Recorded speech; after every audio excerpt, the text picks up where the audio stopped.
The Subcommittee on Higher Education and Workforce Development will come to order. I note that a quorum is present. Without objections, the chair is authorized to call a recess at any time. The subcommittee is meeting today to hear testimony on free speech on college campuses. Good morning, everyone, and welcome to today's hearing. The hearing is titled Diversity of Thought, Protecting Free Speech on College Campuses. What our young men and women practice and learn in colleges and universities will impact our nations for generations to come, far beyond their careers. How today's students are taught or not taught to listen to new ideas and debate with those who they disagree with will ultimately carry into their interactions in practice. In Fortune 500 companies, academia, the FBI, the arts, the families, and even in the halls of Congress. Freedom of speech is a constitutionally protected God-given right ensconced in our founding documents. Far too many higher ed institutions claim to uphold this right, accept funding from American taxpayer, and then purposely turn their backs and betray us. Our witnesses today will have extensive personal experience defending the rights for all viewpoints to be heard. The experience of our witnesses and growing mountains of evidence regularly appearing in the news paint a dire picture of the state of free expression in post-secondary education. The American people watch with shock as video after video emerge of mobs of radicalized students attacking anyone with an opinion not aligned with theirs. These students are trained in college classrooms that bullying of others is totally acceptable, that attacking others while hiding anonymously in the midst of a group or behind a mask is virtuous. This is not virtue, but instead a height of cowardice.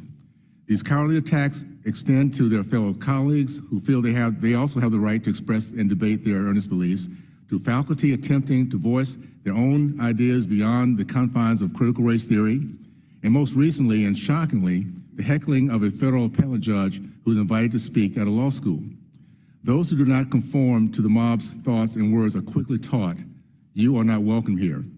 The ability to speak freely, to build one's knowledge is a cornerstone of the American system in post-secondary education.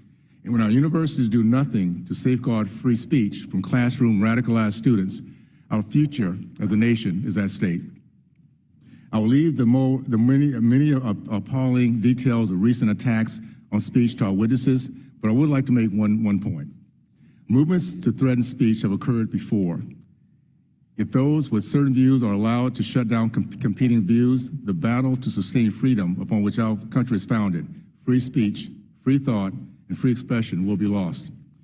In today's era, universities have latched onto an advancement of diversity, equity, and inclusion, DEI, as an ideal for campuses, which is plainly stamped on college websites and spelled out in college codes. While colleges and universities may choose to focus on DEI, I would caution them that the line is crossed when they obligate or demand faculty and students to sign on to these beliefs. In fact, many universities require signed diversity statements, which are often a determining factor in student admission, faculty hiring, and tenure promotion. These statements act as political litmus tests. They insist on commitment to certain views and imply the prospective applicant will not be considered if they don't sufficiently advocate for the same beliefs. Let me remind everyone listening, we lived in the free land of America, not communist China, Cuba, North Korea, or Russia. While all the pressures to conform or avoid saying the wrong thing, it's also no wonder over half the students now self-censor. Universities are increasingly minimizing the viewpoints of those beliefs deemed unacceptable. An entire generation of young academics must tailor their work to a prescribed agenda or face professional purgatory. Even professors with tenure have no longer safe in these elite leftist-run universities as they continue to fire and threaten long-standing scholars over wrongthink. American post-secondary education thrives when people from different backgrounds and perspectives are encouraged to express themselves. To foster a healthy environment of intellectual diversity, the American university system needs to focus on the purpose of education, the purpose and pursuit of truth. This committee should explore legislative avenues to create the right incentives to remind universities of trust that we give them as we fund them through our tax dollars. This trust is not to be an adversary to our sacred free rights of speech, but to protect it. My colleagues and I have a delicate job of considering how to ensure compliance through enforcement mechanisms that our law currently lacks. The role of American government has always been to defend the freedom of its students. This committee will not, and our fellow Americans should not, look the other way, as millions of students and great minds are silenced, disinvited, or forced to adopt beliefs antithetical to the Constitution because of a vocal minority of bullies. We're working to return to the good old days when students were taught to say with confidence, let's respectfully agree to disagree, and let's continue this debate another day. With that, I look forward to hearing this hearing today and yield to the ranking member, Mr. Scott. Thank you, Chairman Owens, and good morning. We can all agree that free speech is a constitutional right and the bedrock of our democracy. And for decades, colleges and universities have been on the front lines of protecting and advancing that right. But the majority is not apparently interested in protecting all speech. Instead, today's hearing is an example of MAGA Republicans hijacking our shared values of free speech and waging a one-sided campaign to protect conservative speech. MAGA Republicans and the far-right news media are peddling empty catchphrases like cancel culture and woke to fuel mass hysteria around an alleged conspiracy by institutions to degrade conservative free speech. This deliberately hides the real current threat to free speech on college campuses today, and that is Republican politicians' censorship of curriculum. For example, new laws in Mississippi, South Dakota, and Florida censor how public colleges can teach about racial justice. A new law in Tennessee bans public colleges from including ideas about race and sex in any seminar, training, or workshop. And a new law in Florida proposed a ban on majors and minors related to race and gender and intersectionality studies at public colleges. It also bans any initiative such as bringing a speaker to a campus related to diversity, equity, and inclusion. It is particularly rich that today the committee Republicans say they're concerned about diversity of thought and free speech when just last week House Republicans passed legislation to ban books and censor curriculum in K through 12 schools, actions that are contrary to our core democratic principles. And I'll say again, the real threat to the First Amendment is MAGA Republicans' extreme education agenda.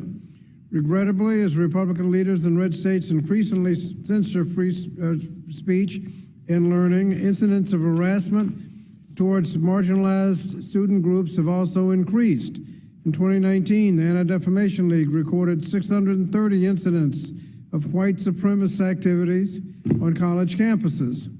In other words, Republican politicians are weaponizing the First Amendment to turn the clock back on our higher education system, defend only conservative speech, and undermine support for students most in need.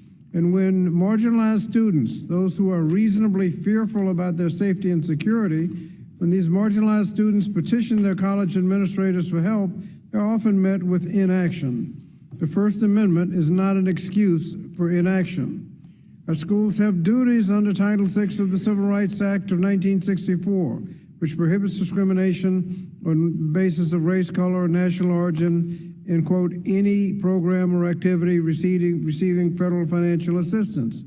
In fact, the Department of Education has illustrated how a college university can live up to both its requirements under the First Amendment and under Title VI, saying, and I quote, "The fact that discriminatory harassment involves speech, however, does not relieve the school of its obligation to respond if speech contributes to a hostile environment. Schools can protect students from such harassment without running afoul of students and staff First Amendment rights. Simply put, we can uphold the Constitution while also protecting the safety of our students." And while Republican politicians waste valuable time on political theater and culture wars, Democrats are continuing to build on the victories we've achieved alongside the Biden-Harris administration to meaningfully support students and families. For example, last Congress, Democrats passed, without a single Republican vote, House or Senate, the American Rescue Plan Act, which provided institutions of higher education with dedicated funding to help students avoid hunger and homelessness and other hardships during the COVID-19 pandemic. This Congress, the committee Democrats have reintroduced the Lowering Obstacles to Achievement Now, the LOAN Act, which would help address gaps in our flawed student loan system to reduce the need for students to take out crushing student loans and support current and future borrowers. I hope my colleagues will join Democrats in addressing the real challenges facing students and families and reject the Republicans' dangerous crusade against academic freedom. Thank you, Mr. Chairman. I yield back. Thank you so much for that. Pursuant to Committee Rule 8C, all members who wish to insert written statements into the record may do so by submitting them to the committee clerk electronically in Microsoft Word format by 5 p.m., 14 days after the date of this hearing, which is April 12th, 2023. And without objections, the hearing record will remain open for 14 days to allow such statements and other extraneous material referenced during the hearing to be submitted for the official record. I ask unanimous consent that the committee members who are not assigned to this subcommittee be permitted to participate in this hearing consistent with the committee rules and practice. I will now turn to the introduction of our distinguished witnesses. Ms. Cherise Trump is Executive Director for Speech First and is in the role as the host of Speech First podcast, Well Said. Cherise brings extensive experience working directly with college students thanks to Speech First. Mr. Josiah Zorner is sophomore studying economics at Stanford University. He is executive editor for the Stanford Review and has written on the various issues, including free speech on college campus. Suzanne Newsell has been the Chief Executive Officer of PEN America since 2013 and is the author of Dare to Speak, Defending Free Speech for All. Ilya Shapiro is currently serving as Director of Constitutional Studies at the Manhattan Institute. He has served in previous roles as Vice President of Cato Institute, Director of Cato's Robert A. Levy Center for the Constitutional Studies, and publisher of the Cato Supreme Court Review. Thank you again for your time for coming to meet before us. We thank all the witnesses for being here and look forward to your testimony. Pursuant to committee rules, I would ask that you each limit yourself to your oral presentation to a 5-minute summary of your written statement. I would also like to remind the witnesses to be aware of their responsibilities to provide accurate information to the subcommittee. I'd like first to recognize Cherise Trump. Thank you, Chairman Owens and Ranking Member Scott, and thank you, members of the subcommittee, for the opportunity to testify today. My name is Cherise Trump. I'm the Executive Director of Speech First, a free speech advocacy organization that has successfully sued colleges over their anti-speech policies and won. Over the past year alone, I have visited dozens of campuses and spoken with thousands of students. Those students face an ever-growing, ever-present threat on campuses. That is, administrators working to chill and silence their speech. Our universities are failing miserably at the one thing they are being paid exorbitant amounts to do. They are failing to educate students. Last week, I was on North Carolina, one of North Carolina's university campuses, and there was a room about 50 students, and I asked them to raise their hand if they had read the Constitution, and only 5 raised their hands. So this is something that is evident that the universities are failing our students. I'll quickly mention 2 policies that are being used to target and squash unpopular speech on campuses. First are harassment policies. We all know that Title IX regulates discrimination on the basis of sex in education. But what you may not realize is that there's no limit to how many harassment policies and discrimination policies can actually exist on campus. Oftentimes, universities have multiple, and they take it upon themselves to adopt even broader definitions of harassment and discrimination. These policies completely disregard the federal guidelines that are meant to strike a balance between protecting students' First Amendment rights while also protecting students. For example, we have seen universities define harassment as offensive speech, something that threatens someone's mental health, statements that may be humiliating, or microaggressions. These are all constitutionally protected forms of speech. So I ask you, can you define what threatens someone's mental health? Can you provide an objective standard for evaluating whether a statement is humiliating? Can you actually define microaggression? Students can't either. How can one expect to enforce a policy that uses such subjective and overbroad terms? Secondly, and perhaps even more nefarious, are bias reporting systems. Bias reporting systems are anonymous reporting systems that solicit reports from students on one another. for incidents of bias. Bias can be defined as anything the university wants. Oftentimes, they define a bias incident as statements that are unfair or prejudicial, jokes, stereotyping, microaggressions, not using gender-inclusive language. In some cases, even offending someone's political affiliation is a reportable offense. Once a student is reported, they often do not get to face their accuser. They are asked to meet with a member of the administration, which can often lead to writing a letter of apology and sensitivity training. Government agencies soliciting anonymous reports from citizens that lead to re-education. What does this sound like? In 2022, Speech First surveyed 821 public and private universities and found that 56% had bias reporting systems in place. This is a 200% increase over the last 5 years. Our lawsuits at Speech First challenge university policies that target, investigate, and discipline students for their constitutionally protected speech. The First Amendment should be the guide that universities use when deciding whether and how to regulate student speech, but it isn't. Universities instead try to find ways to target and suppress uncomfortable speech. Their stated goals are diversity, inclusion, safety, and other euphemisms for discrimination, and it seems the term diversity applies to everything except for diversity of thought. Currently, diversity, equity, and inclusion permeates every aspect of the college experience. In 2022, Speech First obtained freshman orientation materials from almost every major state university. Only 1/3 of the universities even mentioned free speech or viewpoint diversity in their orientation materials. This emphasis on DEI in freshman orientations is not an oversight. It is intentional, and it is clearly designed to create insecurities where there were none before. Take, for example, the definition of racism that administrators at UNLV gave to students. Racism, they say, is, quote, a socially constructed racial hierarchy that privileges white people, end quote. So this is something that is very clear to what the universities are prioritizing. In short, students are operating in a surveillance-like state. They are actively censoring themselves out of fear of espousing the wrong opinions. They don't know what could be reported for, so they choose to stay silent. Thankfully, the law's on our side. Speech First is won in the 5th, 6th, and 11th circuits on the issue of bias reporting systems, and in the 5th and 11th circuits on harassment policies. All of the policies I've mentioned today are designed to create an environment of control, not safety. I can give you plenty of examples of students who currently feel unsafe on college campuses because of these anti-speech and discriminatory environments that are encouraged by the policies that I outlined today. Keep in mind, these are the same students who will be future leaders, litigators, judges, national security advisors, tech CEOs, and bankers. What outlooks and habits are they developing on college campuses that they will bring with them into the professional world? Will we end up with leaders who are either disconcertingly compliant and avoid confrontation, or leaders who have totalitarian penchants encouraged by all those who agree with them? Thank you for your time, and I look forward to your questions. Thank you so much, Ms. Trump.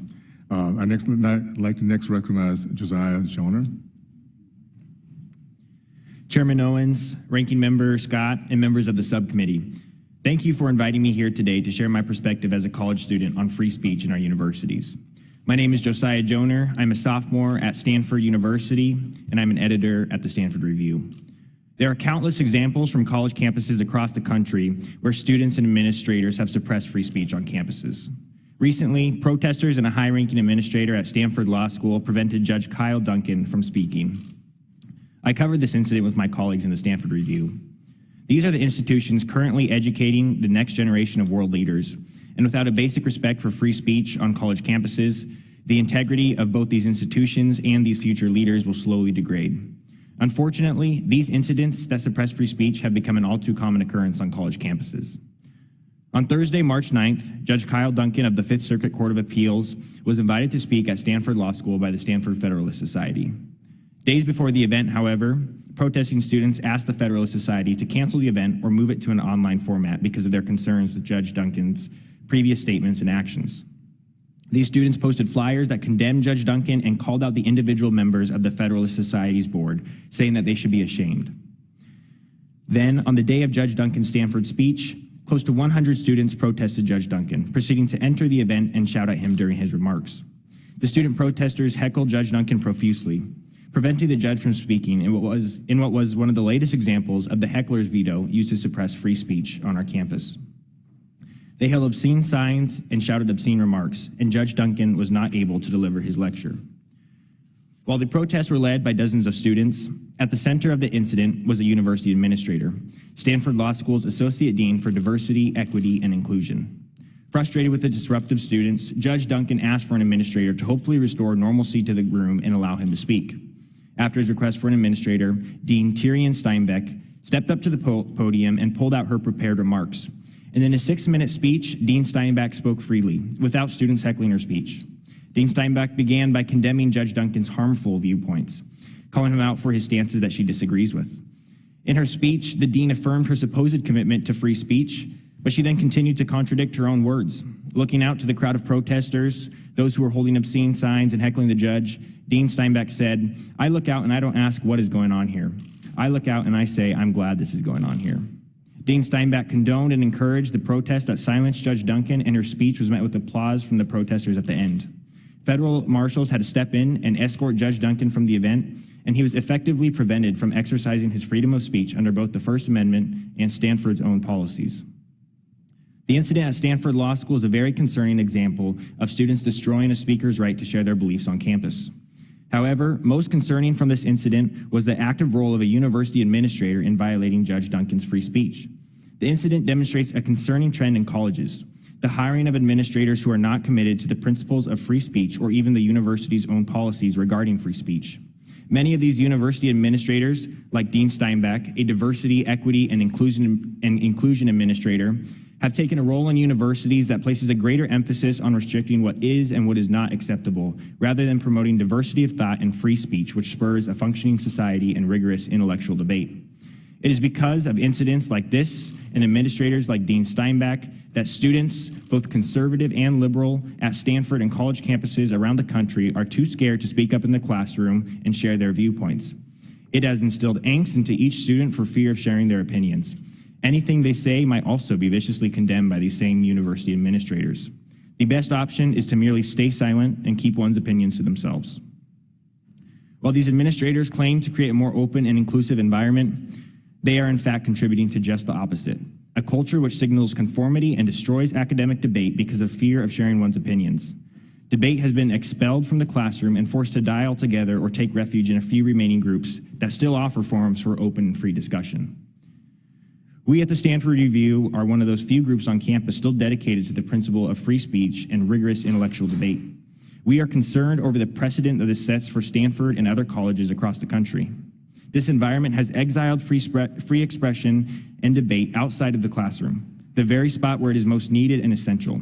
It is my hope that future students at our colleges do not continue to experience the degradation of free speech and face the threats that may come with sharing their opinions. This is not a conservative issue, and this is not a liberal issue. This issue of free speech is at the core of what defines our society in the United States, and without it, these institutions will fail. Congress now has an opportunity to ensure our institutions preserve First Amendment rights and protect free speech on college campuses. Thank you.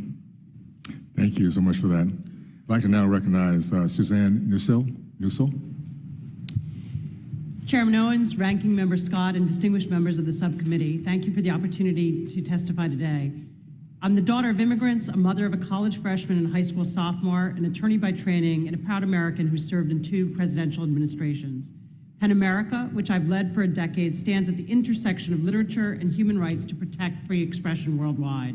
We're a nonprofit, nonpartisan organization with an unwavering commitment to free speech, a principle that underpins democracy and a cause above politics.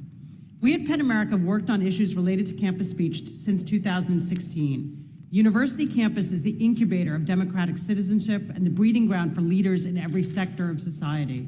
If we don't get free speech and open discourse right on campus, we won't get it right in the media, the courts, or out on the streets. Our work in this area grew from concerns that a rising generation was turning its back on the principles of free speech.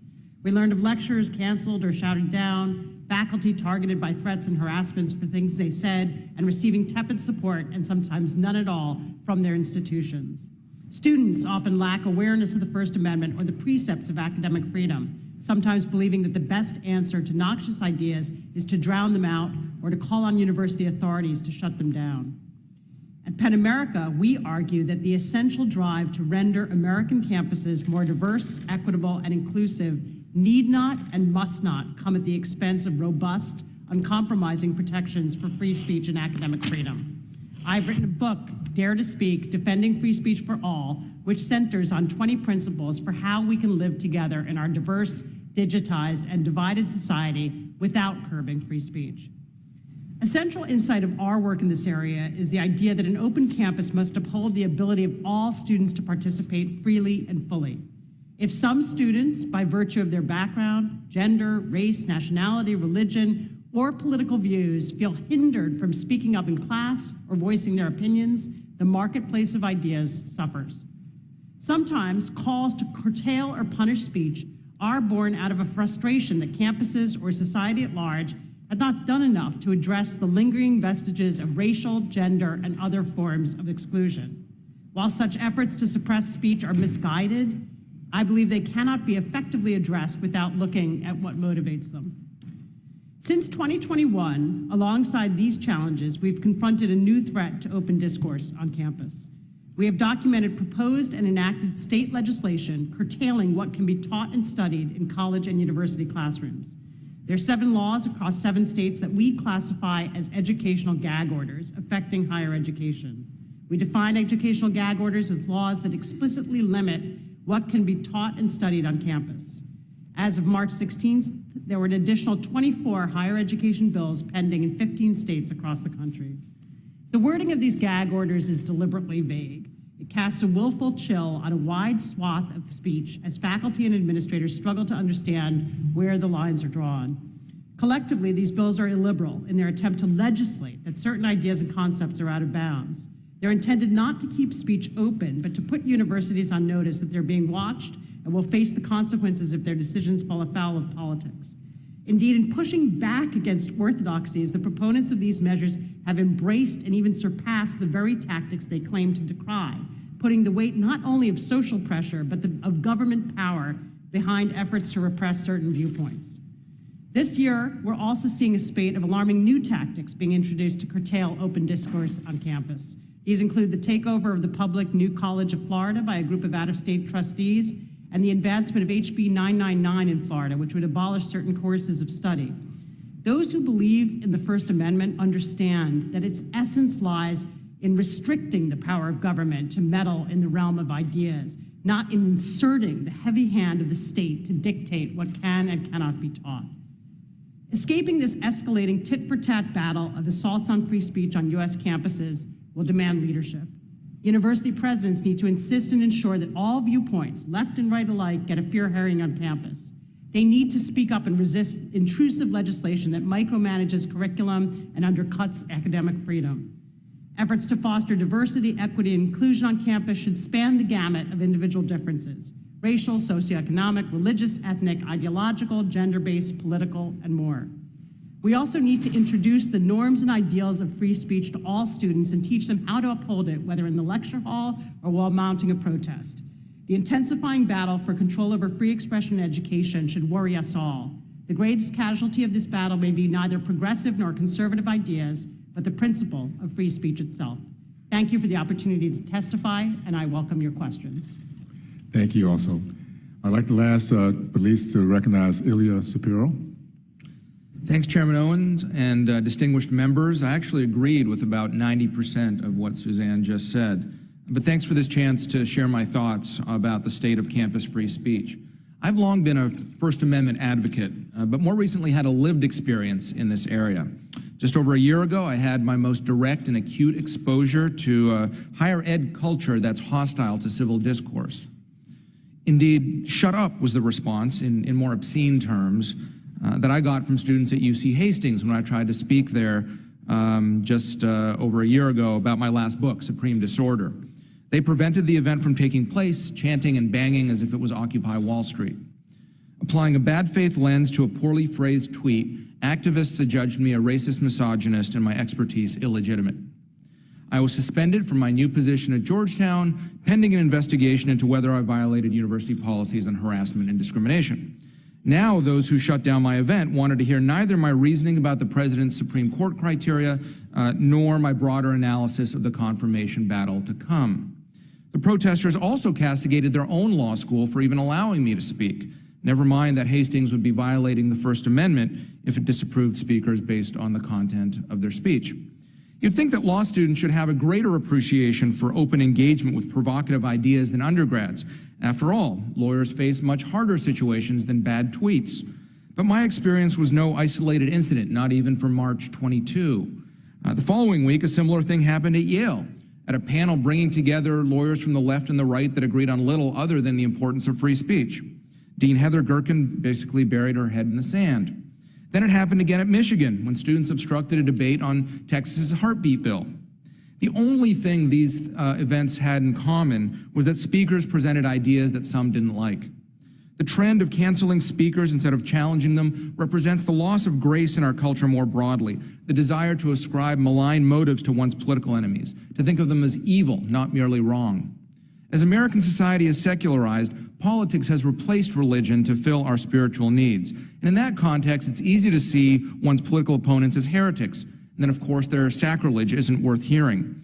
It'll take real courage from political leaders and cultural influencers to get us back to a place where we can disagree without wanting to ruin the lives of the people with whom we disagree. As for me, after a 4-month investigation, Dean Bill Traynor cleared me on the technicality that I wasn't an employee when I tweeted. But the report from the diversity office set me up for discipline the next time that I transgressed progressive orthodoxy. Any comment that anyone found offensive would have gotten me in trouble, such as opining that racial preferences in admissions were unconstitutional. The freedom to speak is no freedom at all if it makes an exception for speech someone doesn't like. And Georgetown applies even these so-called principles inconsistently. Contrast my case with the many examples of professors tweeting much worse things from the left, castrating white men who supported Kavanaugh, for example. Because it's free speech for thee, not for me. Strong policies aren't enough if university leaders aren't willing to stand up to those who demand censorship. Proliferating DEI offices enforce an orthodoxy that stifles intellectual diversity, undermines equal opportunity, and excludes dissenting voices. It's quite Orwellian. Even the deans of elite law schools buck these political commissars at their peril. What Georgetown subjected me to, what it would have subjected me to had I stayed, is a heckler's veto that leads to a star chamber. So I made a noisy exit, and I'm using this platform to shine a light on the rot in academia. I'm generally long on America, but we may have passed the point of no return in terms of the illiberal takeover of higher education. DEI offices have broadened terms like harassment and discrimination, not to promote welcoming environments, but to enforce progressive ideology. This is not the decades-old complaint from conservatives about liberals taking over the faculty lounge. Wherever college presidents stand up for free speech, the mob disperses. But most officials are careerist bureaucrats. Deans like Traynor and Gerken aren't woke radicals. They're spineless cowards, unwilling to confront the illiberal inmates who have taken over their institutions. Schools must instill a culture of respect for opposing views and end compelled speech in the form of diversity statements. But it can't all be done from within. So we need external controls from state legislators and attorneys general, as well as congressional oversight tied to federal funding. We also need exogenous shocks like the boycott of hiring judicial clerks from Yale, led by Judge Jim Ho, which I think he should now extend to Stanford. There's still a long way to go before universities return to their mission of seeking truth and knowledge, and law schools to return to their goal of teaching future lawyers to uphold the rule of law. But the battle has been joined. Thank you. Thank you so much. Under Committee Rule 9, we'll now question witnesses under the 5-minute rule. And I'll begin this process. Ms. Trump, the title of this hearing is Diversity of Thought, Protecting Free Speech on College Campuses. As we've heard today, universities and their administrators are increasingly focused on diversity, but only diversity in a narrowly defined way. We've seen a startling lack of philosophical diversity. In some ways, college administrators should promote more aspects of diversity, such as viewpoint diversity among the students and students' faculty. Do you agree with that premise? That universities should promote more viewpoint diversity? Absolutely, yes. And there are ways to do it. The universities could actually teach students about viewpoint diversity, which is something they often leave out of their freshman orientation materials or often do not require students to discuss in the classroom. A lot of universities actually mandate that students take DEI classes, diversity, equity, inclusion classes, in order to graduate, which often will talk about anti-racism, trigger warnings, social movements, but they usually will lead out any kind of viewpoint diversity or free speech conversation, and that's usually not a mandated requirement in order to graduate. So the first step would be for universities to actually start trying to enforce this, because administrators really do paint the environment and paint the picture on the campus. You can see a lot of examples where what the administrators believe and what their political agendas are affecting and influencing students. Oftentimes, you'll see something like at what we saw at Colorado State University, where they demonize the concept of free speech by having a sign that says, if you or someone you know has experienced a free speech event, then here are 17 counseling services we can provide you for. So this is clearly when universities are not prioritizing these concepts, students are not going to prioritize them either. Very good. Thank you so much. Ms. Shapiro, incidents such as incidents such as what happened at Stanford University highlight the animosity among young people toward our country's founding principles. You describe the actions of DEI staff as enforcing an orthodoxy that stifles intellectual diversity, undermines equal opportunity, and excludes dissenting voices. From your perspective, how does that increasing prevalence of these DEI beliefs impact students' likelihood that they will fully embrace the principles of free speech? The way that these DEI bureaucracies indoctrinate false values, the Orwellian sense of those magic words DEI, puts them in tension with speech, which they need not be, as Suzanne explained, or as the letter from Stanford Law Dean Jenny Martinez explained, how free expression, civil discourse is essential if we actually want appreciation for diversity and inclusion and all of those good things. So the problem is these postmodern theories about restructuring society along different social hierarchies, dismantling structures, oppressor and oppressed classes, all of these weird things that have migrated back all of a sudden subvert the classical values of speech, civil discourse, due process, and everything else that we are supposed to believe in, not just in higher ed, but in America more broadly. How has the university setting tended to influence our culture at large? Yeah, we used to think that what happens on campuses, well, that's just those crazy kids. Once they grow up, be exposed to the real world, things are going to change. Well, as I discussed in the Wall Street Journal weekend interview that dropped last night, all of a sudden, these students are growing up and occupying positions in society all over the place. I focus most on law schools, and that's really alarming because those are the gatekeepers of our political and legal institutions of the future, the federal judges, the corporate suites and legal offices. And if they don't believe that ideas that they don't like are worthy of hearing, then our society, our whole constitutional order is lost. Thank you. I appreciate that. I now recognize Ranking Member Scott for the purpose of questioning the witnesses. Thank you, Mr. Chairman. Mr. Joner, you mentioned the situation that happened at a law school. What was the official response from the law school to the dean's behavior? Thank you, Congressman. So President Tessier Levine and President of Stanford University and Stanford Law School Dean Jenny Martinez issued an apology to Judge Duncan a few days after the incident occurred. And I commend the apology, and I think it was a well-written response. And then just a few days ago, about a week ago, Dean Martinez released a 10-page letter to the law school and the greater public at large that apologized for the incident and talked about how they're going to committed herself to free speech, and I commend her letter. I thought it was excellent. Was she suspended?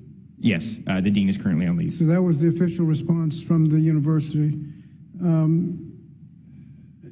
Ms. Nosel, is there a difference between unruly students and state policy?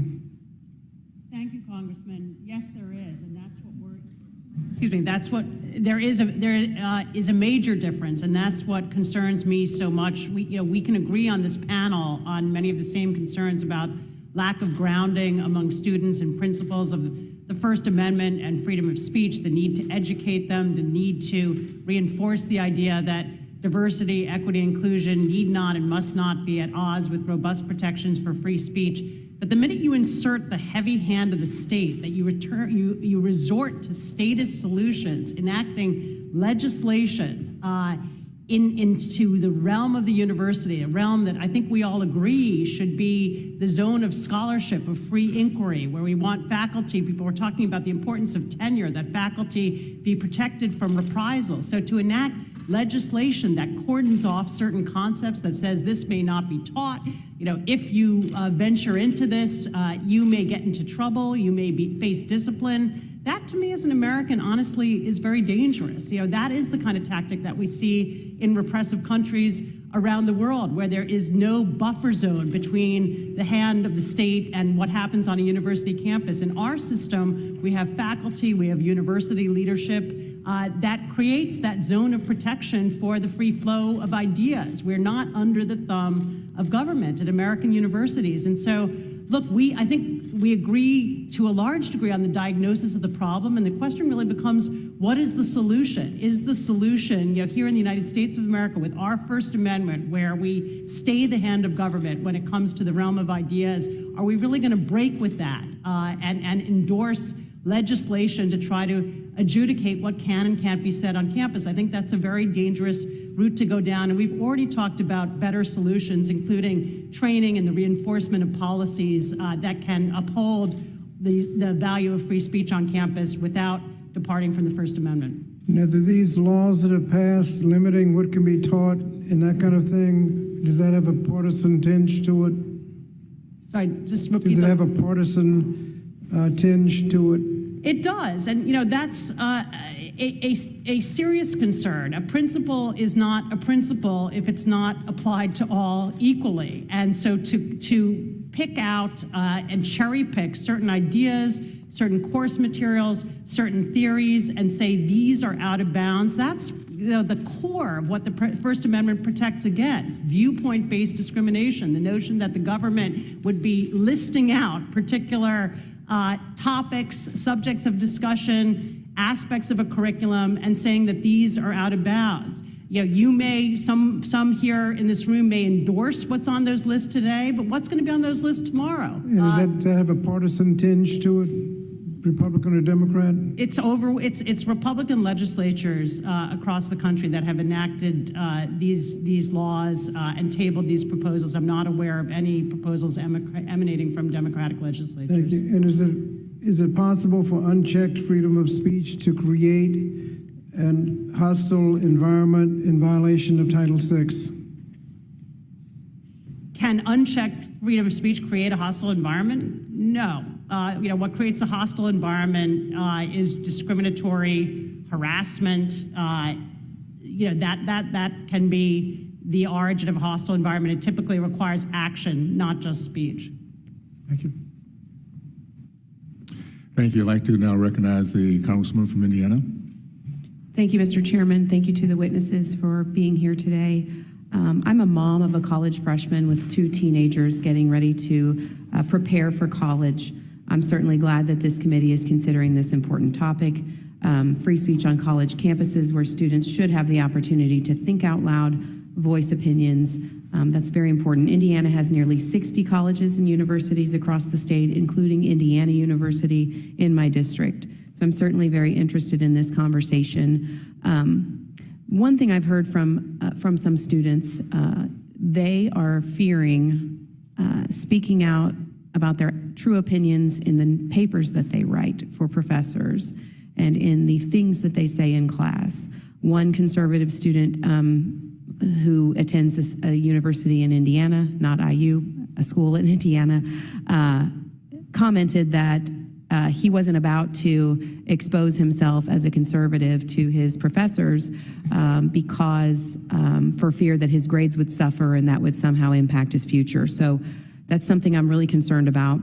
Another concern is when we were touring colleges, we visited a school that had 200 student groups and not a single conservative group among them. So that leaves no opportunity for conservative students to organize.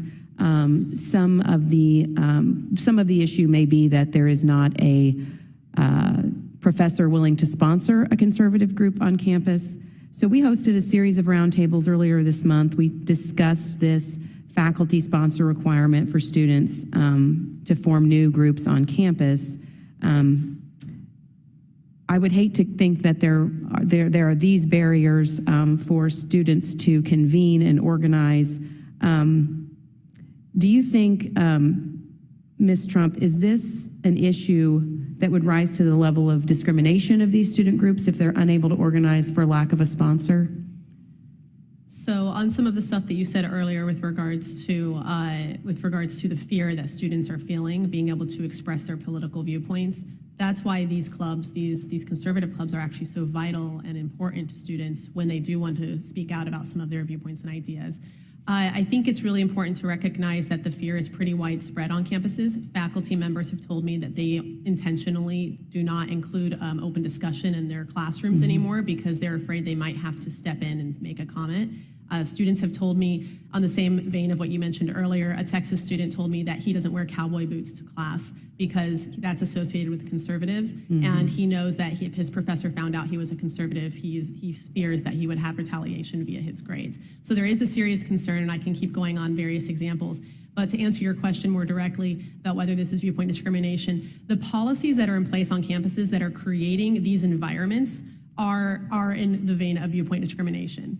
Most students and professors are afraid to associate themselves with conservative organizations, so they oftentimes will go to these meetings in secret, and professors are usually unwilling to be faculty advisors for clubs, which is usually a requirement. So that is something that once these universities start to be more open towards various viewpoints and stop discriminating, then maybe you're going to get more conservative professors who are willing to represent these clubs on campus. Thank you. And to Mr. Shapiro, one of the things that we've also discussed is whether this committee should consider a student's Bill of Rights. We've just passed the Parents' Bill of Rights, where we would reaffirm a student's freedom of speech rights on campus. I want to thank you for your work at the Manhattan Institute. You said something in your written testimony that I want to highlight here. The problem goes far beyond speech on campus, worrying as developments here are for the next generation. It's even more important to have a national reckoning about our inability to discuss controversial issues without canceling those with whom we disagree. I certainly could not agree more. I think it's been a common theme that many on the right have been willing to go and have those debates where we don't have the same engagement from our counterparts on the left. You mentioned jokingly maybe engaging with Whoopi Goldberg on Joe Rogan. I'm wondering, has she taken you up on that yet? She hasn't, alas, but the offer's still open, or maybe Bill Maher, if you're listening, I'd be happy to go on your show to talk about this stuff. But look, there's absolutely a role for Congress here, and especially for state legislatures, particularly with respect to public institutions. It's not that any legislation in this area is a slippery slope to authoritarianism. You can absolutely require recipients of higher ed funds to certify they won't violate the Constitution. They'll preserve the already codified sense of Congress to protect student speech and freedom of association. Thank you. I yield back. Thank you. I'd like to now recognize Congressman Takano. Thank you, Mr. Chairman. Ms. Nossel, I read in your statement that you said, quote unquote, we have decried student protests that went too far, such as at Yale, Stanford, and Georgetown. I'm assuming the Stanford reference is the same incident that happened at Stanford that Mr. Joner is speaking of. Yes, that's right. And so you regard that as an incident, as a protest that went too far? Yeah, I think it was an attempted exercise of a heckler's veto, and I think the administration did not perform its proper responsibility to ensure that this invited speaker was given the opportunity to express his views and that those who came to hear him had a chance to do so. And so, that for us as a free speech organization is a concern. Based on Mr. Joner's testimony, I would agree with you, and I would agree that universities must be protected zones with buffers all around them so that they are true places of inquiry where freedom of thought and a diversity of opinion can exist. Let me kind of go to a related topic. I noticed that you have an expertise in human rights, Amnesty International, Human Rights Watch, that you have done a lot of research specific to Hong Kong and China on free speech issues. Is it fair to say that the political authorities or the politicians or the political authorities in China have the ability to impose a curriculum in institutions of higher ed? You know, absolutely. I mean, those are kind of state-controlled institutions. In Hong Kong, traditionally, there was a long tradition of academic freedom, and those universities were globally respected, and there were exchanges of scholars from around the world. That really has changed. It's kind of a freeze setting in with the passage of the national security law and the imposition of a much stronger hand from Beijing. You know, that kind of leeway in Hong Kong to talk about issues like press freedom, human rights, and dissent has diminished. So, there was a before the Basic Law, when the Basic Law was in effect, and democratic institutions were strong, more robust freedom of inquiry in universities. Basic law is then undermined. The CCP of China asserts its dominance in Hong Kong. And you just described what happened at the universities. What kind of effect did this have on the students and the professors at Chinese universities in Hong Kong? You know, it is chilling. Some professors have left. They don't want to teach in that kind of environment. Others have had to change their curriculum. Courses have been decommissioned because it is risky to take a stance, publish an article, talk about something in class that might fall afoul of the Beijing authorities. And, you know, we know where this leads. I mean, I'll never forget, just very briefly, meeting a young, very well-educated Chinese student who had said he had never heard of the Tiananmen Square massacre until he was in his 20s because that information was so sharply repressed. That's not what we want here. Well, great. Are you able to draw any comparisons between what you witnessed in Hong Kong and globally to what you're seeing now transpire under Governor DeSantis in Florida and the Republican legislature? You know, I don't want to overstate it. I think it's really important to recognize that there are clear distinctions and we remain a free country. We're having this hearing. We can discuss these issues. But I am concerned about this legitimization of the intervention of the state and the idea that legislation, even if it's sort of loyalty oaths to the Constitution, that's not a tactic that we're comfortable with in this country. Well, more specifically, I'm a former community college trustee. I was elected as a trustee. I don't recall ever inserting myself or the board asserting itself into the curriculum that is being taught, that was the province of the academic senate and the subject matter experts.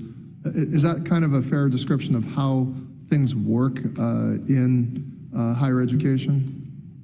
Absolutely. I mean, we have the idea that academic freedom requires universities to be able to, it's described by the Supreme Court as the four freedoms of being able to choose what is taught, who teaches it, how it's taught, and who the students are. And the minute we intrude on that, we lose the independence and the strength of the university. Well, Governor DeSantis himself and they have inserted themselves into a public university, replacing all the trustees and encouraging the adoption of a conservative curriculum based on the Hillsdale College of Florida. Is this something that you find disturbing? I find it chilling that in this country they would dismantle the autonomy of a public university and take it over in that way.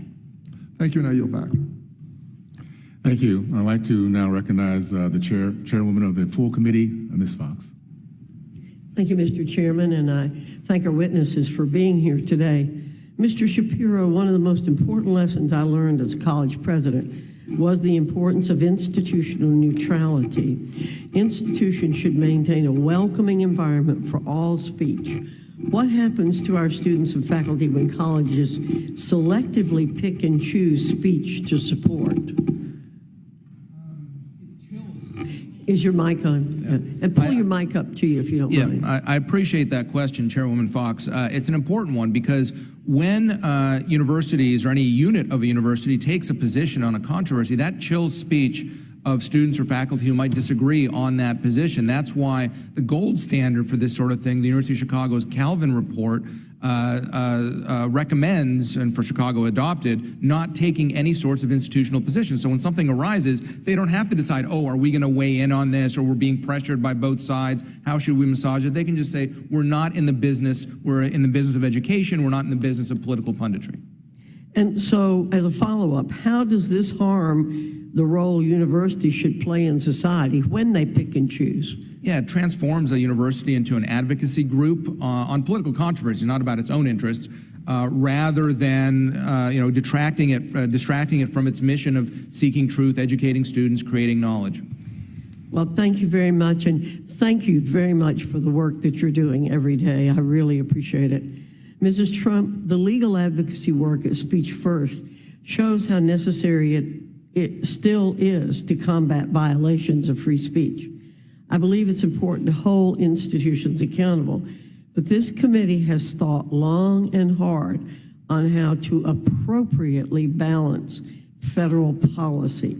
Do you believe Congress has a role to play in ensuring colleges maintain free speech environments? Yes, Congress does have a role to play because a lot of these universities receive federal funding. And so the onus is on Congress a lot of times to actually make sure that these institutions are protecting the rights of the students that are going to these schools, especially federal and publicly funded schools. Additionally, if the Department of Education is enforcing policies and putting policies into place that are violating students' First Amendment rights, then Congress has a role to investigate what's going on at the Department of Education and why they feel the need to do that. Also, there's a lot of definitions under Title IX and Title VI of harassment and discrimination that are ever changing with every administration. It would be wonderful if Congress could codify some of these definitions. I love the Constitution, and it seems to me it's pretty firm on what it says. But yes, I believe you're right that we have a role to play here, although it's a very delicate role to play. Mr. Joner, I passionately believe that colleges and universities should prepare students to be lifelong learners. It's important to graciously engage with ideas and people with whom you disagree. But as we've seen from today's testimonies, institutions are not promoting this key part of learning. Based on your perspective as a current student, how can colleges better equip the next generation to value free speech? Congresswoman, thank you for the question. What I've seen on campus is that after incidents like this at Stanford Law School and other incidents across the country is that it's stifling free speech in our classrooms, that both conservative and liberal students don't feel comfortable to speak out. It's exiled debate into these other rooms, and in order to enforce this, we need to have university administrators who are in place and able to enforce the basic principles of free speech and make sure that students are respecting these. And what we've seen is that administrators at Stanford Law School just a couple weeks ago were not doing their job to enforce the principles of free speech and the university's own policies on free speech. Thank you very much again to our witnesses for being here today. This is an extremely important topic on the minds of Americans, on the minds of college students. And I think it's important that we have held this hearing. Thank you, Mr. Chairman. I yield back. Thank you. I'd like to recognize Mr. Cano to enter some materials into the record. Mr. Chairman, thank you. I'd like to enter into the record this memo by Jenny S. Martinez, the Richard E. Lang Professor of Law and Dean of Stanford Law School, that she issued in response to the incident. No objection. Thank you. I'd like now to recognize Ms. Pacano, Bonamici, I'm sorry, Bonamici. Thank you so much to the chair and ranking member. I agree with my colleagues on the other side of the aisle that it's important to protect free speech at public and private colleges around the country. Public colleges have a constitutional obligation, as we've heard, to uphold free speech on campus, and public and private colleges have a responsibility to provide each student with a higher education that's intellectually stimulating, challenges their worldview, and exposes them to perspectives different from their own. And to my knowledge, the vast majority of colleges are upholding this obligation and this responsibility. I'm deeply concerned about the academic censorship at all levels, and including in higher education, that's being advanced by several Republican leaders, especially at the state level. Most recently, as our colleagues described, Florida Republicans took steps to prohibit public colleges in the state from mentioning or working on anything related to diversity, equity, and inclusion. And Mr. Chair, this is actual censorship, silencing voices you don't agree with, and I urge you and your colleagues to do some much-needed introspection before distracting the American people from the real issues at hand, which is a systematic assault on democratic values and increasing unaffordability of college. I want to note that I agree with Berkeley Law School Dean Chemerinsky his statement that freedom of speech does not protect a right to shut down others, and I thank you, Mr. Shapiro, for citing Dean Chemerinsky. But I also, although I agree that you absolutely, Mr. Shapiro, have a right to call Dean's Trainer and Gherkin, quote, spineless cowards who are unwilling to confront the illiberal inmates who have taken over their institutions, end quote. I find statements like that to be unnecessarily inflammatory and not helpful to finding solutions to the challenges we're discussing today. My question is for Ms. Nossel, and I thank you for your testimony. I'm acutely aware of the fine line between free speech and hate speech or harassment on college campuses, and I appreciate the work you do for free expression for all. Thank you to PEN America. So, Ms. Nossel, where does the line of freedom of expression start and end on a college campus? And are there situations where there should be parameters placed on such expression? You know, we have well-established First Amendment law that defines things like true threats, harassment that are not protected speech, that can be banned and punished. And so, you know, that should be our lodestar. I don't think we should be passing new legislation that puts new categories of information and expression out of bounds, that we don't have under the First Amendment laws that dictate what can and can't be in the curriculum. You know, to us, that evokes the McCarthy era. You know, I find that very problematic. Can we talk about private colleges for a minute? Should they consider the distinction between free speech allowed under their respective codes of conduct, because of course it's not a First Amendment issue, and speech that would otherwise be considered prohibited by the First Amendment, threatening violence, for example? I mean, most private colleges have staunch free speech obligations of their own that they've voluntarily undertaken. So as part of a mission statement or university policy, many of the universities like Stanford that we're talking about have adopted those policies. And I think that's extremely important because, again, they're incubators of democratic citizenship. We want students on those campuses to be exposed to all ideas. And I think that's why it's so important that the leadership of Stanford University did step in and say this was not handled appropriately, and here's what our principles are. And I absolutely agree with that. I agree it's important for students to be exposed to different and sometimes uncomfortable perspectives in college. And as you mentioned, that's how they get prepared to be in the real world. But do you agree that it's also important for colleges, public and private, to consider the mental and physical health and safety of students? And is it important for them to have policies in place before a controversial speaker or a large protest is expected on campus? So and if so, how can they strengthen existing policies and better educate faculty and students on the parameters of their free speech rights and on-campus policies? Yeah, sure. Of course, a university has to ensure physical safety. That's paramount. And there is a lot that they can do to lay the groundwork to protect free speech without impinging upon physical safety. They can have policies that allow people to protest outside, that allow them to protest in ways that don't disrupt. There can be very powerful, potent protests that get the message across without interfering with people's ability to listen to a speaker. And I think pushing those policies, educating students, educating faculty, ensuring this is part of the curriculum, part of a freshman orientation, would instill those values and get people to come to grips with those values. Are there some institutions, and I don't mean to cut you off, but the clock is ticking. Are there some institutions that are doing that well? Some are. We're doing free speech institutes at PEN America that are very well received. We're working with universities across the country, but it needs to be much more widespread. I appreciate that. And as I yield back, Mr. Chairman, I request unanimous consent to enter into the record a statement from the American Psychological Association in support of the right of educators to do their jobs without political interference. No objections. Thank you, Mr. Chairman, and I yield back. Thank you. I'd like now to recognize Mr. Banks. Thank you, Mr. Chairman. Would like to include for the record a study from the Heritage Foundation titled Inclusion Delusion, the Anti-Semitism of Diversity, Equity, and Inclusion Staff at Universities, dated December 8, 2021, by Dr. Jay Green and James Paul. No objection. Thank you. Dr. Shapiro, is wokeism, or more specifically DEI programs at Gateway, to anti-Semitism and even hatred or violence towards people of faith? Absolutely. It seems that Jews are not part of the latest hierarchy of intersectionality, and they're too privileged in various ways, and certainly the growth of DEI bureaucracies and programs has been correlated with the growth of anti-Semitism. Can you talk about how they, how DEI programs foster hatred toward people of faith?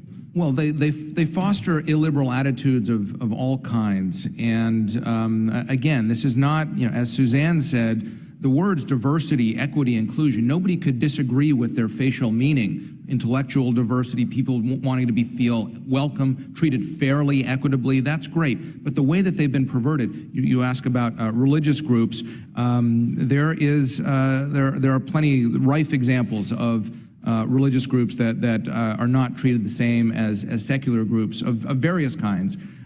Even though the Supreme Court ruled more than 25 years ago in Rosenberger versus UVA that if you provide certain types of resources, you should provide them equally, equitably to religious organizations as well. The study that I just mentioned from the Heritage Foundation, 2021, found that DEI-related staff on American college campuses were overwhelmingly anti-Israel, and a majority were indifferent or even agreeable to the Chinese Communist Party. Based on a search of over 700 Twitter accounts of DEI staff on campuses across the country, just 28 tweets were found to be favorable toward Israel, while 605 tweets were negative. 133 tweets were pro-China, while just 83 of the overall tweets were negative. Doesn't it seem like these DEI staff are in themselves aren't very diverse in their viewpoints? That's true. I mean, they have their individual constitutional rights as well to speak on however they like, but those kinds of views definitely are imbued in the trainings that we've seen, the materials of the various kinds of programmings that they promulgate. And since you're citing studies, I have another Heritage study. I can't enter it, but I recommend that you look at Heritage Backgrounder 3641 by the same authors, Jay Green and James Paul, titled Diversity University, DEI Bloat in the Academy. That addresses a host of these issues, including one of your colleagues mentioned the increasing cost, and the growth in bureaucracy certainly contributes to that as well. $190 billion a year that the federal government gives to colleges and universities. What can we do to stop universities from hiring these DEI or woke programs that directly attack people of faith?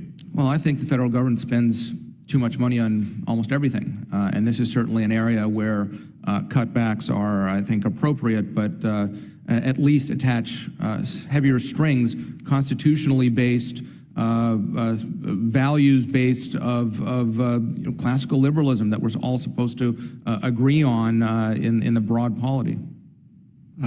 Seems like quite a problem that we have, and I'm deeply concerned that the leadership, the administrations of our universities are hiring these woke officials, DEI programs that attack people of whatever faith. So I appreciate you bringing light to that. With that, Mr. Chairman, I yield back. Can I say one more thing, Mr. Banks? I have 48 seconds left. Yeah. I just want to clarify, and I think you probably would agree with this distinction between the DEI bureaucracies and staffs and the sorts of folks working on civil rights compliance, Title IX, ADA, all of these things that we would have recognized from our time in college and graduate school 20, 25, 30 years ago. This is a fairly recent phenomenon, so it's not about shutting down student groups that want to, care about their ethnic backgrounds or anything like that. It's about institutional promulgation of illiberal postmodern theories. Thank you. I yield back. Thank you. Now I'd like to recognize Ms. Manning. Thank you, Mr. Chairman. Thank you to our witnesses for being here today. We have seen a rise of anti-Semitism on college campuses across the country. And according to ADL's most recent audit of anti-Semitic incidents, anti-Semitic activity on college and university campuses has increased by 41% in 2022 compared to the previous year. College and university leaders play a key role in responding to these types of situations. They must ensure that no one is punished for their protected speech just because it discomforts some, and simultaneously, they must use their moral authority to counter hateful and anti-Semitic speech with timely, specific, and direct responses. So how can administrators staff faculty, and all community members more effectively respond to hateful speech, including anti-Semitic speech, while fulfilling the promise of creating educational institutions that both safeguard free expression and ensure that all members of the community feel safe and welcome. And Ms. Nozell, for you. Thank you so much, Congresswoman. There's a lot that the university can do to address bigotry and hatred, whether it's anti-Semitism or anti-LGBT or racist speech on campus. It happens through education. It happens through nurturing and supporting student groups that mobilize and that unify and bring people together to draw attention to these issues. It happens through ensuring open discourse, that there aren't topics that are off limits, that, even if it's robust debate on, say, issues of Israel-Palestine, which can be very contentious, which can lead to claims of harm on both sides, that there is space for those there's even very challenging and sometimes uncomfortable conversations, that is something that the university stands for and makes possible. So there's no contradiction between creating a hospitable, welcoming environment for students from all backgrounds, be it racial, religious, or otherwise, and robust protections for free speech. In fact, they're mutually reinforcing. But what is the best way to help administrators and professors and faculty understand that this is not an either or? It's a yes and. How can we provide the information and the tactics and techniques they need to be effective in both of these areas? I think it's a matter of fostering greater emphasis, greater training, greater discussion. That's what we've been doing as Penn America across the country, convening faculty, students, and university leaders from across the political spectrum. People have been on opposing sides of some of these inflammatory incidents, to get them around the table and talk about, why did they invite that speaker? What was going on? How did other people react to that? What was unanticipated? Training people in the precepts of the First Amendment and free speech and the role of the university. And we find when you do that, people understand it. It clicks. They recognize this is not a contradiction, that even if you're a DEI official, you can do your job without impinging on freedom of speech. Unfortunately, I think that training is not always in place, and we've just got to reach more widely and broadly to get to those who are in those roles. Do you believe we can use DEI to encompass discrimination against Jewish students and other minority groups? Yes, I think DEI should look at all forms of diversity on a campus. And are there other proactive things that universities should do to educate not just their faculty and administrators, but their students about the importance of both free speech and accepting the fact that people come from different backgrounds and have different cultural, religious beliefs? I think so. Look, I think it's extremely important. Overwhelmingly, college students in this country are progressive. We hear that in this panel, that their conservative students are in the minority on these campuses. And so we need to present the ideas of free speech and the First Amendment in ways that make sense to progressive students, that resonate with the struggles that they want to wage. They need these rights to be protected in order to advocate for climate justice or gender justice. And so it's a matter of, if it becomes a partisan cause, if they're beset by laws and restrictions that constrain their ability to study theories and topics in American history that touch on race or religion, they're going to be alienated from the principle of free speech. I think that's a real risk with the tactics that are being pursued right now, this heavy hand of the state being inserted in the form of legislation to dictate what can and can't be taught and studied on campus. Thank you. I wish we had time for a longer discussion, but my time has expired and I yield back. Thank you. And I would like to recognize Mr. Grossman.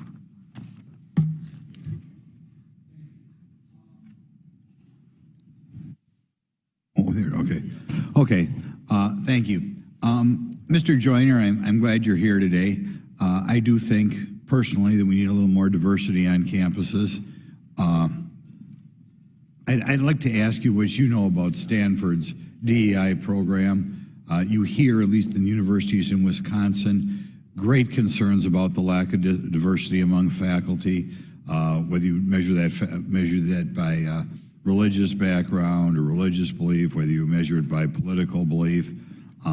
Students feel that frequently they have to lie because of the hatred towards more conservative view of the world. Do you feel that the DEI offices in Stanford are diverse, like our whatever, 45% of the people you'd guess pro-life, or maybe 45 to 50% vote for President Trump, that sort of thing? What's your opinion of the diversity of the DEI offices at Stanford?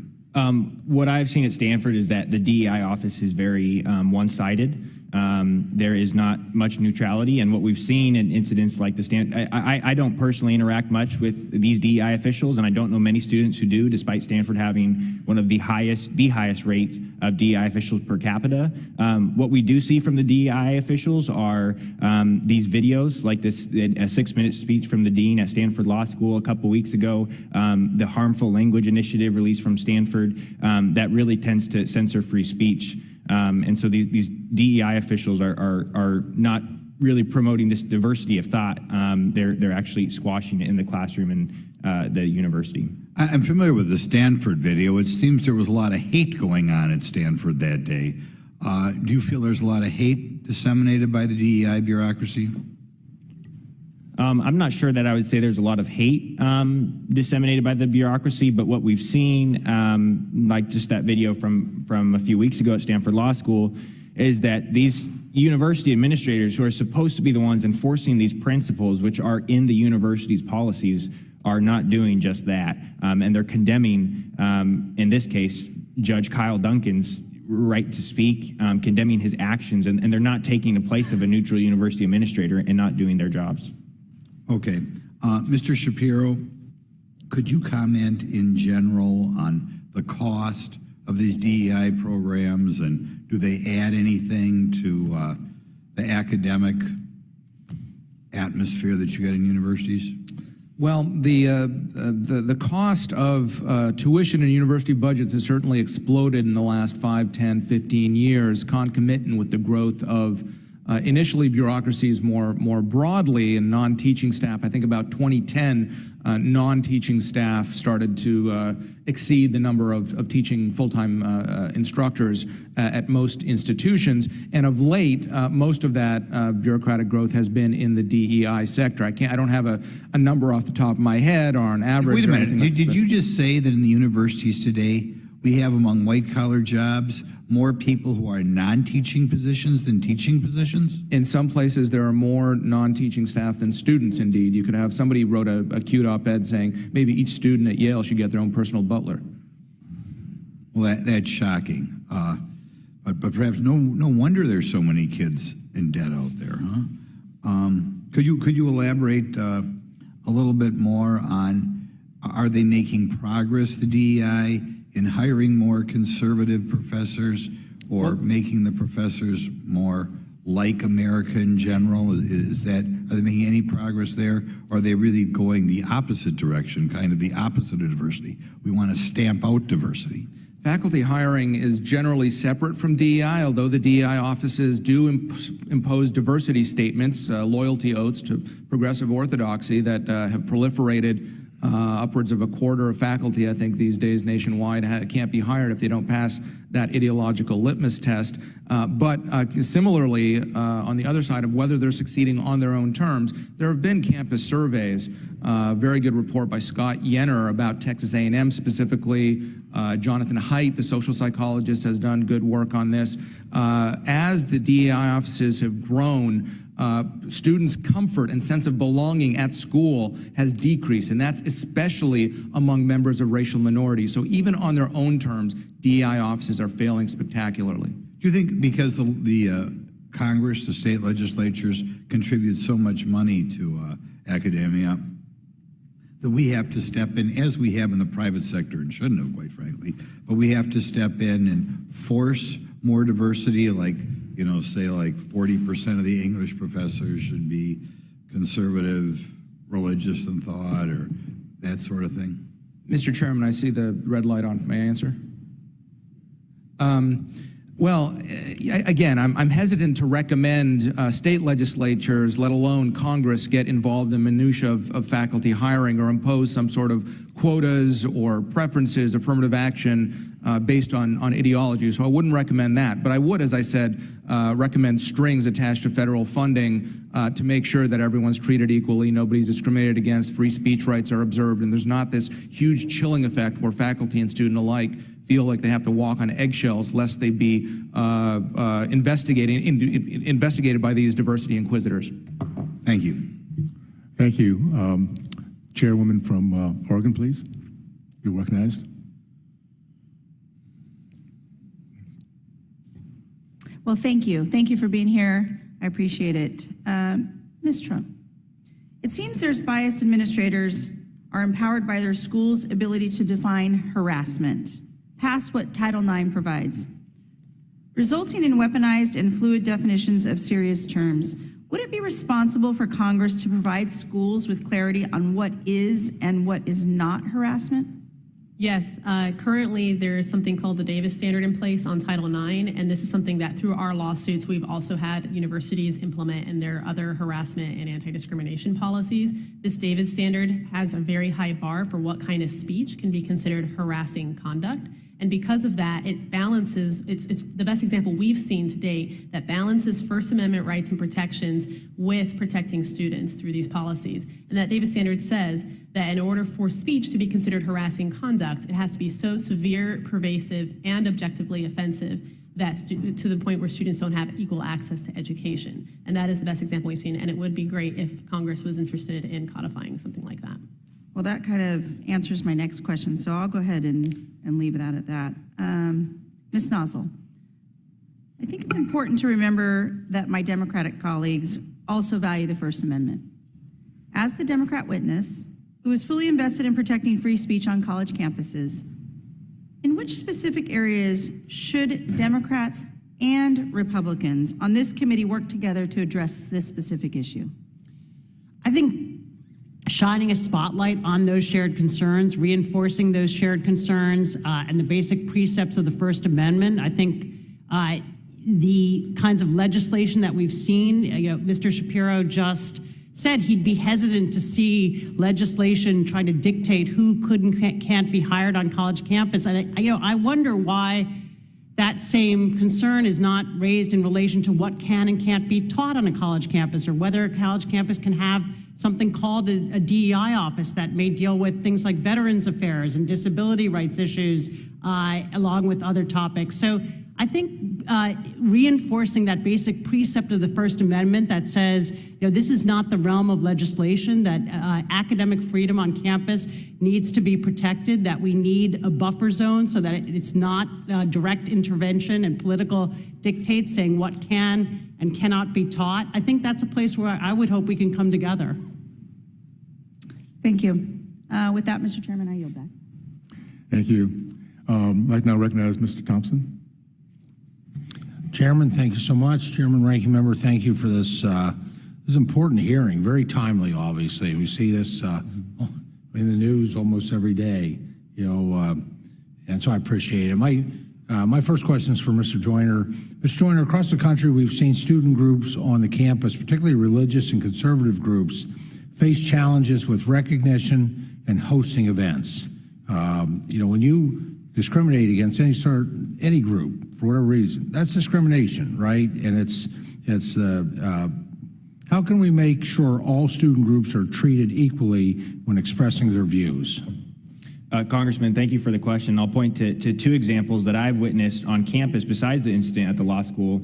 Vice President Mike Pence came to speak at Stanford about a year ago, and initially his request for funding was denied by the student government.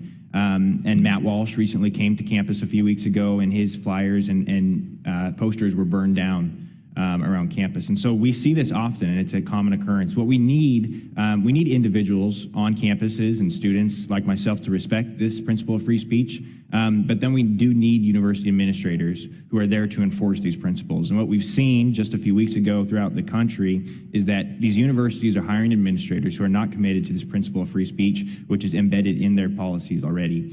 And so while we need this to be an integral part of each student's education, we also need to have these university administrators who are able to enforce these policies and make sure that they're doing so.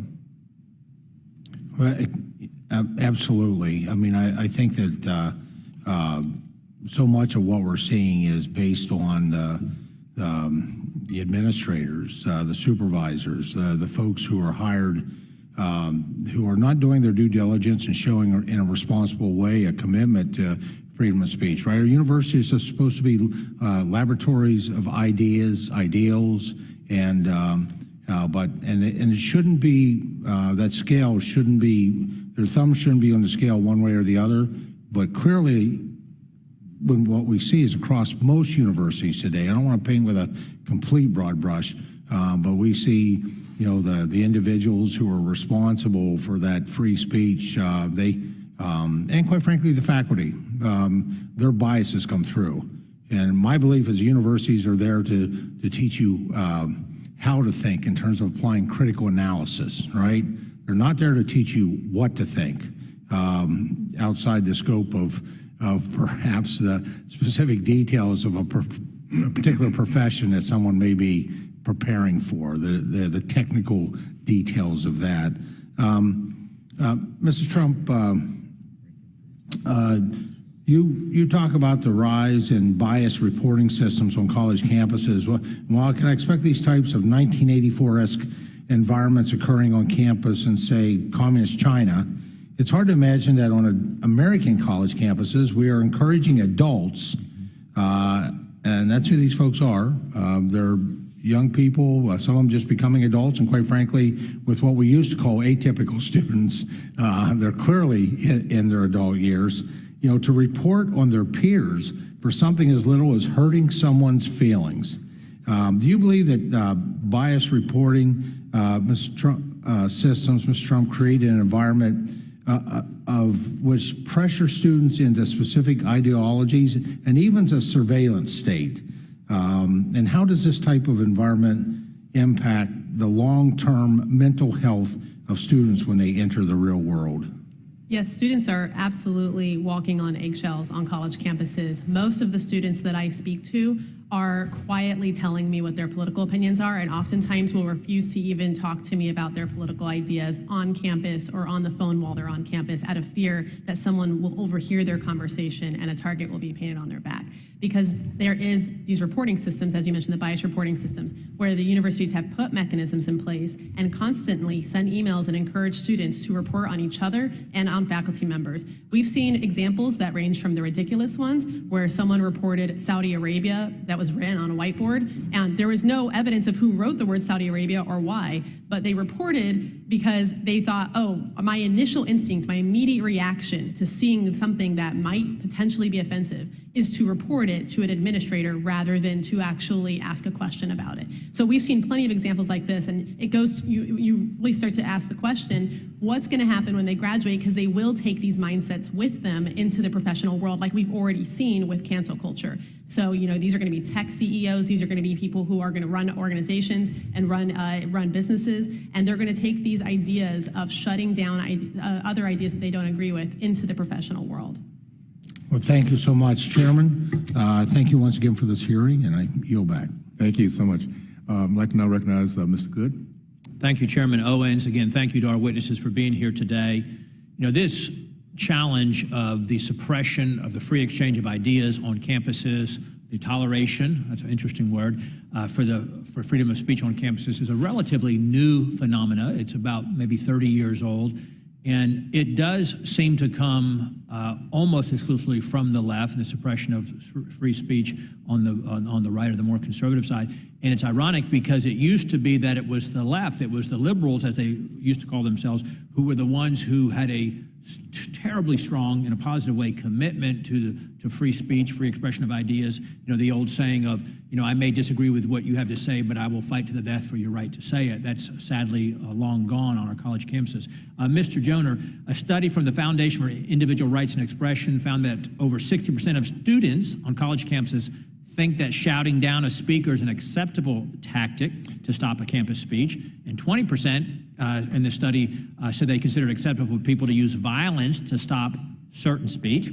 I personally experienced resistance to my right to free speech when invited to speak to a group of law students at the most prominent law school in my district recently. Mr. Joner, based on your experience, would you say that most of the students on campus that you interact with, whether it's at Stanford or other places you're familiar with, do they truly understand what it means to have the right to free speech? I don't think that the average student, a majority of the students really understand what this principle of free speech means, and we're not seeing it clearly communicated at the university or taught.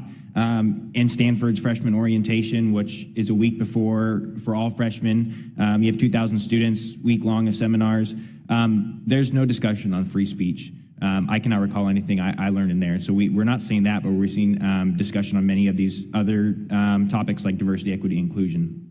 And at universities, and obviously Stanford is a highly esteemed university, that where we are supposed to be teaching students how to think, how to reason, how to persuade, and ideas and thought and viewpoints should hold up to the challenges of scrutiny and debate and so forth, and that is so absent on many of our campuses.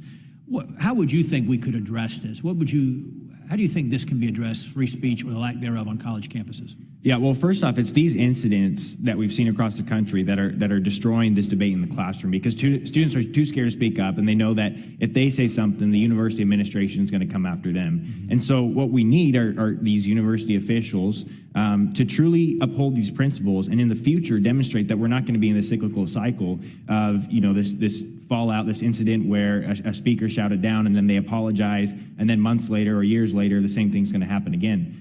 That's only contributing to the cycle and this culture that is destroying free speech, and we need these university administrators who stand up for this and stand up for it once and for all and firmly. Yeah, it's not just having on a macro level with university policies that are retaliatory towards free speech, but also we get reports on a micro level where students will tell us that they have to change their academic content, what they write on papers and so forth, because they're told by professors, if you express a conservative worldview, you're going to get a bad grade. Numerous students have told me that personally. Mr. Shapiro, Stanford, not to pick on Mr. Joner, but published a list of words recently deemed harmful language that is racist, violent, or biased. And some of those words what Stanford published were American, freshman, she, and so forth. And even the term trigger warning was deemed to be too triggering. Free speech zones have been implemented at universities across the country, which effectively, as you know, prohibit free speech anywhere outside that zone, and often come with the requirements that you have to register to use the space. Could you comment on the impact that has, these kind of things have on the ability to learn when commonplace terms, common terms that we all would use are deemed politically incorrect or prohibited on a college campus? Yeah, I've also seen, whether in that Stanford list or elsewhere, merit and excellence, academic rigor, these are forbidden things. Logic, reason, it's bizarre. You cannot have an institution of higher education if those things are forbidden. With respect to free speech zones, I actually encountered this when people were protesting me. At least I later learned they were protesting me a few weeks ago at the University of Denver, which is a private institution out there.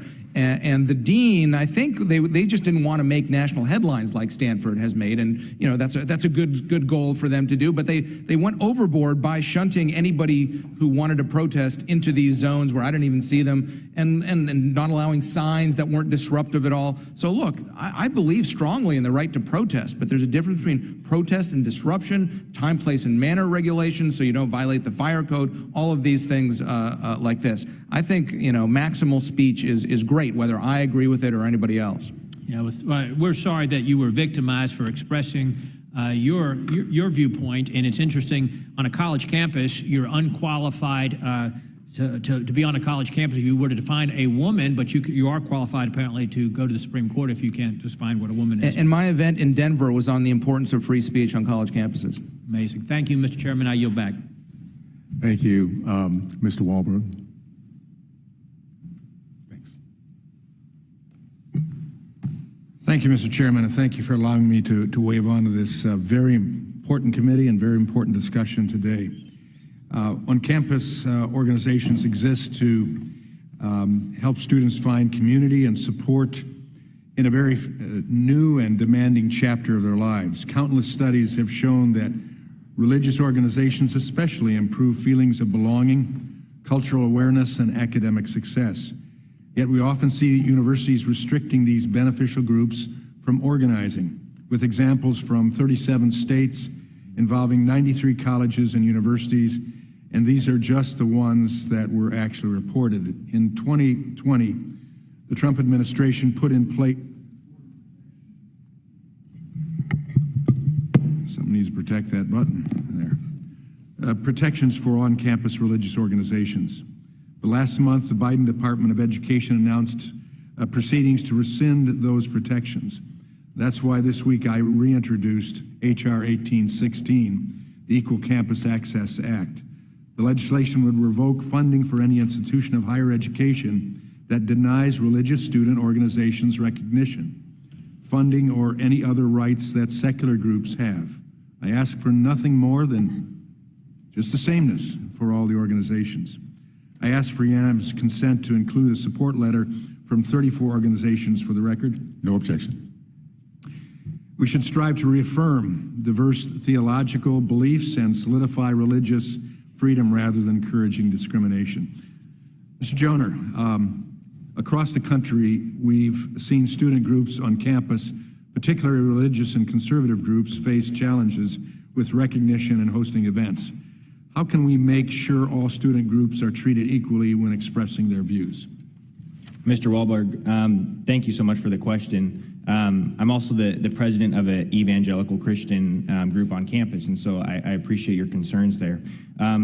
Again, what I've said earlier is that, I mean, we need these individuals who are committed to this principle of free speech, but we have to have these university administrators who are hired by the university to uphold these principles.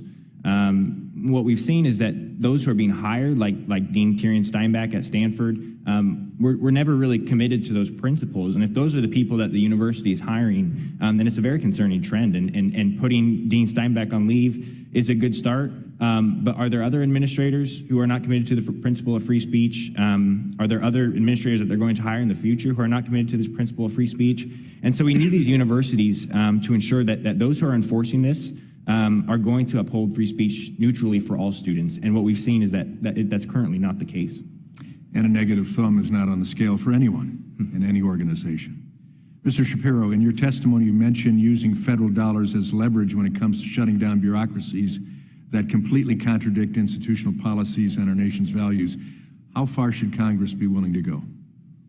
I'm not an expert on contracting law and appropriations law, so I can't get into the nitty-gritty, but I think requiring adherence to the Constitution and federal law is important, and you mentioned the importance of treating religious student organizations the same as secular ones.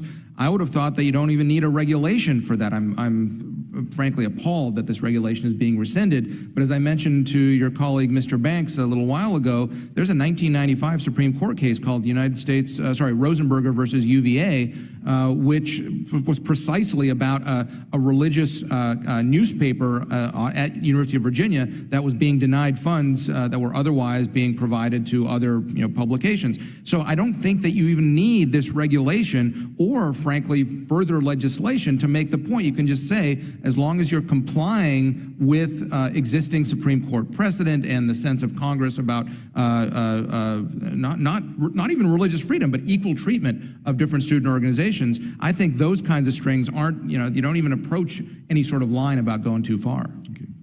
We shouldn't have the situation where average length of time of a civil case is 29 and a half months to complete, and that's a concern. Ms. Trump, how could leaving free speech violations up to the decisions of the courts dissuade students from coming forward with complaints, and how do we address this issue? Well, as I mentioned earlier, a lot of students are actually very afraid to speak up and complain about the policies on campus because they do fear retaliation. Often, we're a membership organization at Speech First, which means we actually are able to keep their names out of the lawsuits, which is part of the reason they're able to come to us.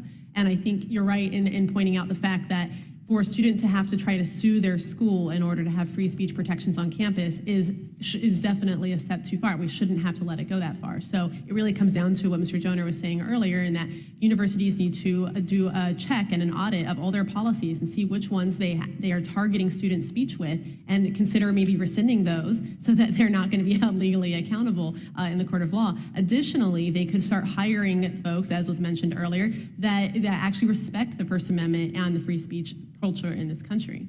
Thank you. My time has expired. I yield back. Thank you, Mr. Kelly. You're recognized.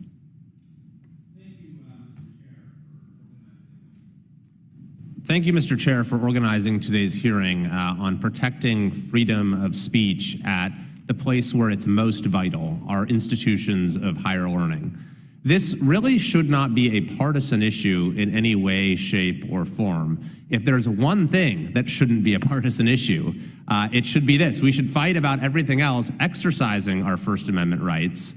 But freedom of speech itself is foundational to the character of our country. And indeed, in just a few years ago, 2017, in the California legislature, I authored a resolution affirming freedom of speech as a foundational campus value. The resolution encouraged universities across the state to adopt the gold standard free speech statement, which is the University of Chicago Statement of Free Expression. Now, this is a Democrat supermajority in California, and it passed our legislature unanimously. This was just in 2017.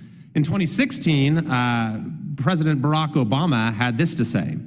He said, "There's been a trend around the country of trying to get colleges to disinvite speakers with a different point of view or disrupt a politician's rally. Don't do that," Obama said, "no matter how ridiculous or offensive you might find the things that come out of their mouths. There will be times when you shouldn't compromise your core values, your integrity, and you will have the responsibility to speak up in the face of injustice. But listen, engage. If the other side has a point, learn from them. If they're wrong, rebut them, teach them, beat them on the battlefield of ideas." And yet, a few years later, we continue to see incidents like we saw, well, just recently in California at UC Davis and at your university, Mr. Joner, Stanford. And I understand you're the executive editor of the Stanford Review, is that right? Yes, I am. And I understand your publication has done some great work covering the attacks on free speech that have happened on campus. Thank you. Appreciate that.